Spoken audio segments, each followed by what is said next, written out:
नमस्कार दोस्तों, स्वागत है आपका हमारे YouTube चैनल पर। आज हम बात करेंगे एक ऐसे मुद्दे की जो हमारे देश की जड़ें हिला देता है। एक ऐसा विषय जिससे आम आदमी से लेकर बड़ा नेता तक प्रभावित हैं, भ्रष्टाचार यानी करप्शन। क्या आपने कभी सोचा है कि हम लाइन में खड़े होते हैं और कोई बिना लाइन तोड़े अपना काम करा लेता है? कौन हो तुम? हम भी वो हैं जो कभी किसी के पीछे नहीं खड़े होते, जहाँ खड़े हो जाते हैं लाइन वहीं से शुरू होती। या किसी सरकारी दफ्तर में एक फाइल बिना रिश्वत के आगे नहीं बढ़ती। तो चलिए इसे विस्तार से हम समझेंगे। भ्रष्टाचार क्या है, करप्शन क्या है, ये आखिर होता क्यों है और इसके क्या वजह हैं, इसके समाज पर क्या प्रभाव पड़ता है, इससे लड़ने के लिए क्या क्या समाधान हो सकते हैं, हम सब जानेंगे। भ्रष्टाचार IAS officer has been caught red-handed accepting a 10 lakh rupees bribe during raids. An additional 47 lakh rupees was recovered from him. Currently का असल मतलब, जब कोई अपने अधिकार का दुरुपयोग निजी लाभ के लिए करता है तो उसे हम भ्रष्टाचार कहते हैं। अगर हम सरल भाषा में जानें तो जब कोई व्यक्ति या अधिकारी अपने पद का गलत फ़ायदा उठाता है और नियमों को साइड पर रखकर पैसे, तोहफे या सुविधाएं लेता है तो वो भ्रष्टाचार कहलाता है। भ्रष्टाचार के कुछ सामान्य उदाहरण देखें तो जब पुलिस द्वारा बिना कारण जुर्माना लगाना, सरकारी नौकरी में पैसे लेकर भर्ती, मंत्री या अधिकारी द्वारा घोटाला करना, राशन की दुकानों में राशन के कालाबाजारी करना, बिल्डिंग परमिट में घूसखोरी लेना भारत में भ्रष्टाचार के मुख्य कारण है। ये क्यों होता है, चलिए समझते हैं एक एक करके। राजनीतिक भ्रष्टाचार। जब कोई राजनीतिक ने रोड्स बन रहे होते हैं तो उसमें बहुत करप्शन इन्वॉल्व होती है। ये सच है पुराने सिस्टम्स की वजह से। देखिए, मैं अभी तक 50 लाख करोड़ के काम कर चुका हूँ। तुमको एक भी कॉन्ट्रैक्टर मिलेगा कि गडकरी के पास जाके पैसे देने पड़े फिर काम मिला? मुझे केवल चुपचाप भी बता देना तो तुम बोलोगे सजा भुगतने के लिए तैयार हो। पर मैं ये दावा नहीं मान सकता कि सब लोग ऐसे हैं। प्रॉब्लम सब रहते हैं। ये सामाजिक व्यवस्था ऐसी है कि अच्छे और बुरे लोग सब जगह पर। बेटा, पॉलिटिकल लीडर चुनाव जीतने के लिए काले धन का प्रयोग करते हैं। सत्ता में आते ही वही नेता जनता के पैसों का दुरुपयोग करते हैं, फंड को घपलेबाजी में खर्चे करते हैं। दूसरा देखें तो नकारात्मक नौकरशाही यानी ब्यूरोक्रेसी। जब अफसरशाही, जवाबदेही नहीं होती, अकाउंटेबिलिटी होती ही नहीं, तब भ्रष्टाचार फैलता है। फाइलें महीनों तक अटक जाती है जब तक कोई सुविधा शुल्क ना दे या कम वेतन और रोजगार की कमी के कारण करते हैं। सरकारी नौकरियों में वेतन कम होने की वजह से कई कर्मचारी घूस लेने लगते हैं। न्याय व्यवस्था में देरी और भ्रष्टाचार करने वालों को सज़ा ही ना मिले तो वे और अधिक बढ़ते हैं। कोर्ट में सालों तक केस चलते हैं। बहुत से केस ऐसे हैं जो लंबे समय तक पेंडिंग रहते हैं और जब अपराधी को सज़ा भी मिलते हैं तो वो अपराधी क्या कहता है, जेल है तो बेल है। यानी अमीरों के लिए सब कुछ आसान है, लेकिन वहीं गरीबों के लिए देखें तो बहुत मुश्किल। बट हमारे संविधान के आर्टिकल 14 को देखें तो right to equality before law यानी कानून की नज़र में सब बराबर है, चाहे वो गरीब हो या अमीर। शिक्षा में नैतिकता की कमी और नागरिक कर्तव्यों पर ध्यान नहीं दिया जाता।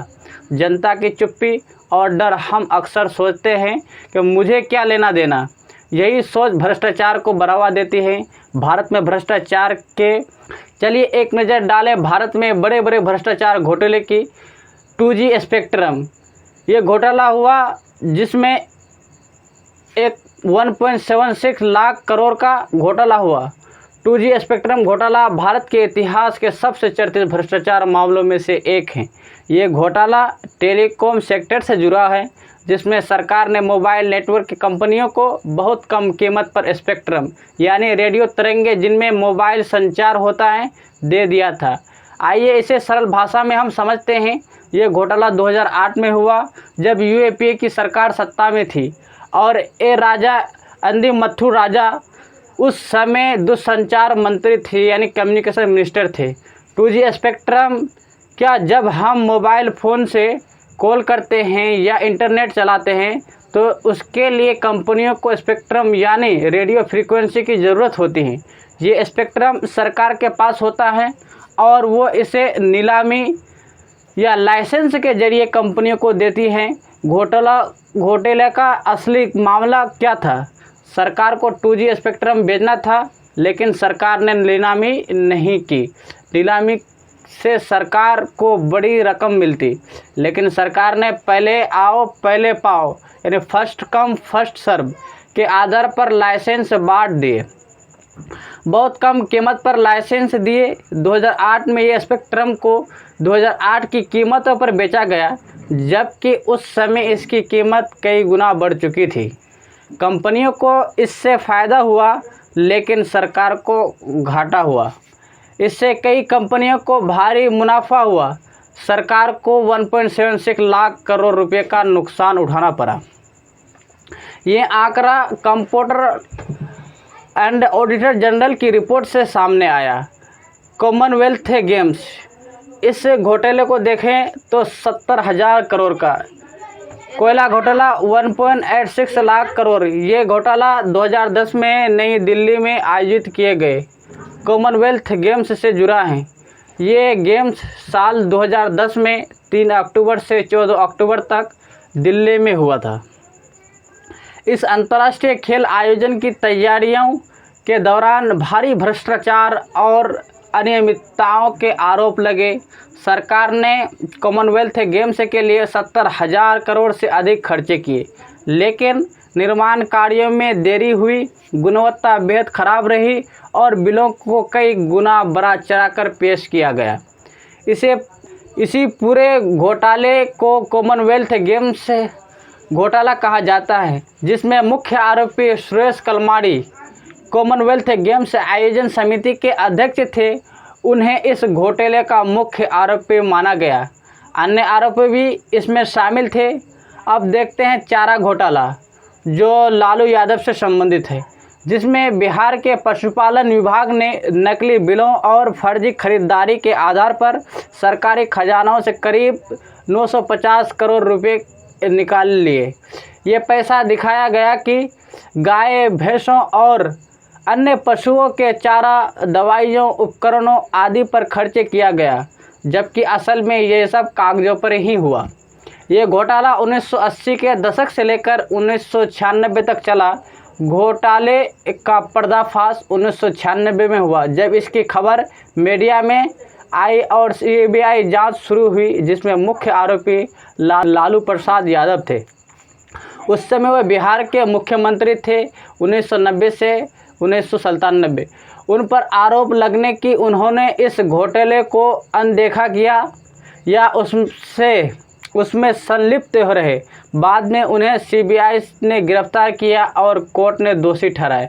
अन्य प्रमुख आरोपी देखे तो इसमें जगन्नाथ मिश्रा पूर्व मुख्यमंत्री रहे, सरकारी अफसर, डॉक्टर, पशुपालन विभाग के अधिकारी, व्यवसायी और आपूर्तिकर्ता, ये सब शामिल थे।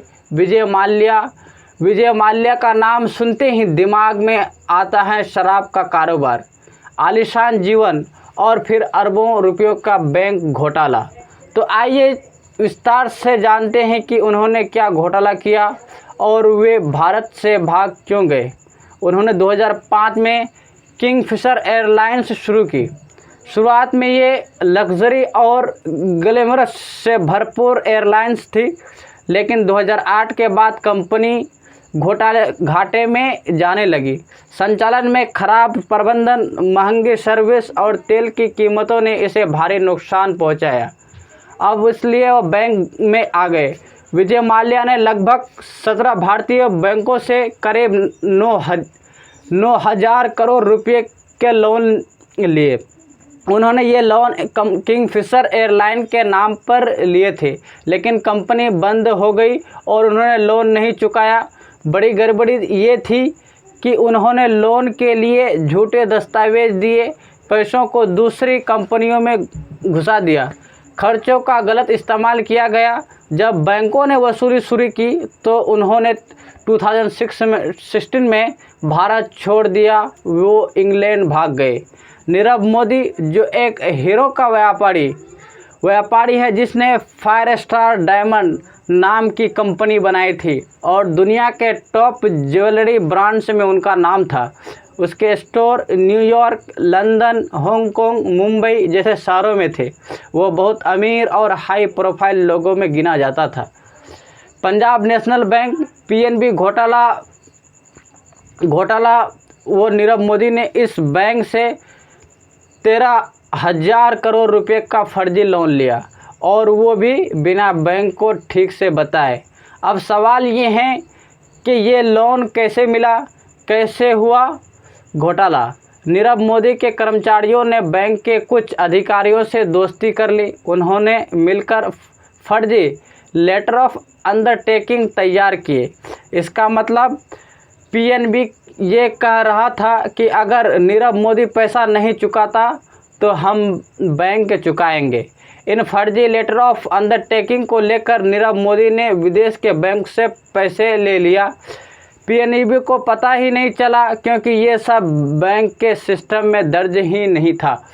जब बैंक ने पैसा मांगना शुरू किया तब तक नीरव मोदी देश छोड़कर भाग चुका था। ये घोटाला 2011 में शुरू हुआ।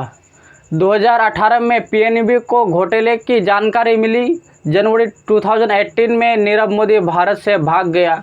भ्रष्टाचार के दुष्परिणाम क्या है, जिसमें विकास में बाधा आता है। जो पैसा स्कूल, अस्पताल, सड़कों पर खर्चे होनी चाहिए वो भ्रष्टाचार की भेंट चढ़ जाता है। असमानता बढ़ती है, अमीर और अमीर हो जाता है, गरीब और गरीब होता जाता है। जनता का विश्वास कमज़ोर होता है। लोग सरकार और व्यवस्था से भरोसा खो देते हैं। विदेशी निवेश घटता है। कोई भी विदेशी कंपनी भ्रष्ट देश में निवेश नहीं करना चाहती। नैतिक पतन होता है। समाज में ईमानदारी की कीमत कम हो जाती है और बेईमानी आम हो जाती है। भ्रष्टाचार रोकने के हम उपाय देखें तो सबसे पहला सख्त कानून और जल्द जुडिशियल प्रोसीडिंग हो। भ्रष्टाचार के मामलों की जल्द सुनवाई होनी चाहिए और दोषियों को कड़ी सज़ा मिलनी चाहिए। लोकपाल और सतर्कता आयोग को मजबूत बनाना। जनता के पास शिकायत दर्ज करने की सीधी व्यवस्था होनी चाहिए। डिजिटलाइजेशन और ट्रांसपेरेंसी करनी चाहिए। E governance, RTI, right to information, digital payment, इनसे भ्रष्टाचार कम हो सकता है। नैतिक शिक्षा का प्रचार। स्कूलों और कॉलेजों में नैतिकता और नागरिक जिम्मेदारी पढ़ाई जानी चाहिए। जन जागरूकता। अगर हर नागरिक भ्रष्टाचार के खिलाफ आवाज़ उठाए तो बदलाव निश्चित है। मीडिया और यूट्यूब जैसे प्लेटफॉर्म जनमत तैयार करने का बड़ा माध्यम है।